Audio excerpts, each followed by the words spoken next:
You're in the Grooveyard. We're in Annapolis, Maryland, with guitar virtuoso Mr. Leo Kottke, and it's 2016, the month of March. Leo, welcome to Annapolis. Thanks. It's good to be back here. Good to see you again. It's great to see you. I was fortunate to meet you back in 1973. You came to WHFS in Bethesda at 102.3 FM and played Pamela Brown live, and I set up the studio for you that day. I remember that day really well because it's the first time my vocal came back to me that it wasn't terrifying. I always had a good time there at that station. Well, we definitely embraced your music. I got into radio, I guess officially as a staff announcer in 1970, and of course HFS was the avant-garde.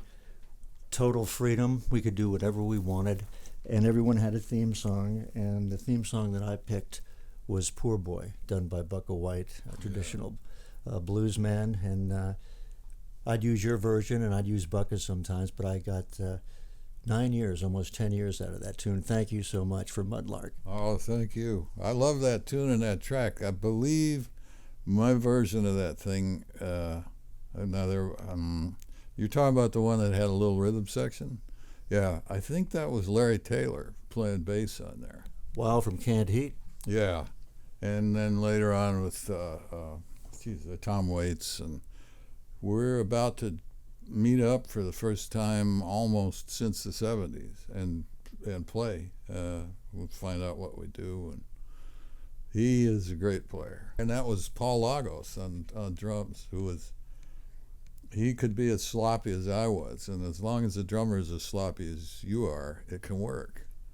No, it was a great track, and it was a really good album. And what's interesting, I noticed about you were definitely avant-garde. You stuck with the same producer for quite a while with Denny Bruce. Yeah. And also, you recorded a Procol Harum song, which was an undertaking in itself. I have to admire you for your endurance and integrity right there alone. Power Failure. Yeah, I did. They took me to Europe. They introduced me to Europe. We did 2 tours together.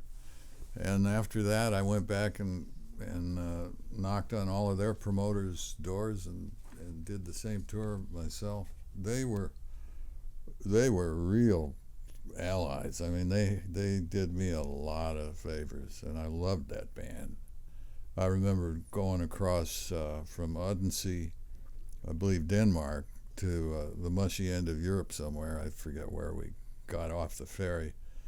And we were on a bus that their company had put together for us.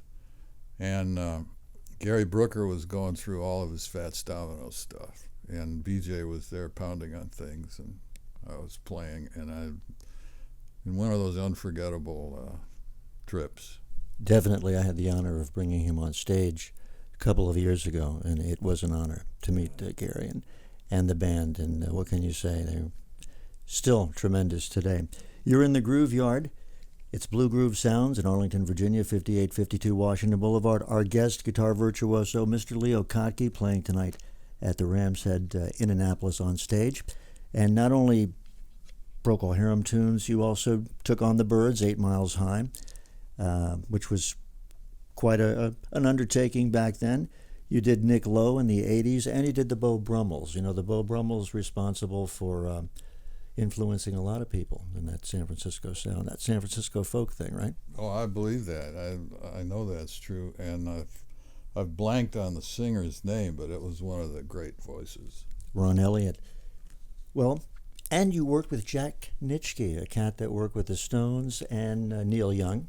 Yeah, a lot with Jack. I met Jack through Denny Bruce, and he was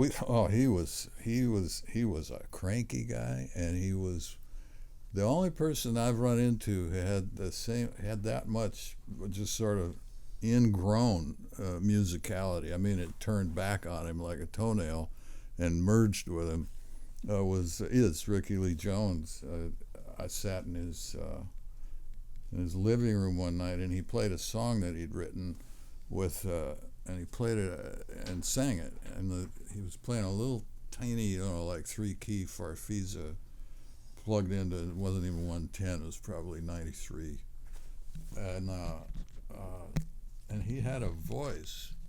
It was the most uncertain, squirrely, down under the floorboards kind of little tenor that I had ever heard. It was the greatest tune, and he never recorded it. You're in the Grooveyard. Our guest Leo Kottke, who's in Annapolis tonight at the Ram's Head on stage. What's ahead in 2016?